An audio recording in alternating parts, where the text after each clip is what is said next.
Muling iboto sa pagka-mayor si Ding Baleda.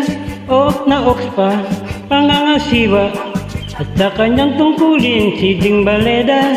Ok na ok pa, napakahusay niya, lagi siyang kabala sa kanyang tungkulit.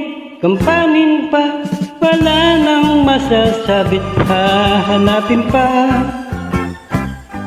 Muling iboto ang ating pambataw si Ding Baleda.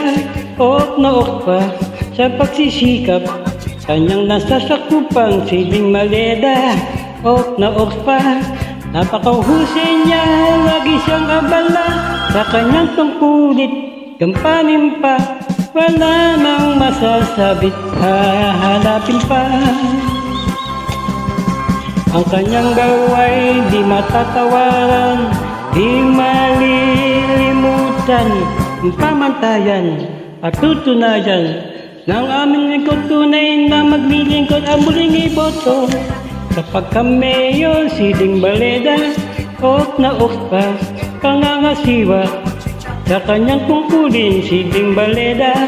Ok na ok pa, napakahusay niya, lagi siyang nabala sa kanyang tungkulit.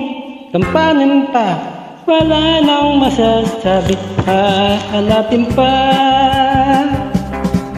Ang kanyang gaway di matatawaran, di malilimutan. Ang pamantayan at tutunayan ng aming lingkod, tunay na maglilingkod. Muling iboto ang ating pambato si Ding Baleda. Ok na ok pa sa pagsisikap, kanyang nasasakupan si Ding Baleda. Ok na ok pa, ang kanyang gaway di malagawaran at di malilimutan. Ang pamantay ay patutunayan. Yeye kabayan, yeba yeba yeba kabayan, siya ay ating ihalal. Maraming salamat.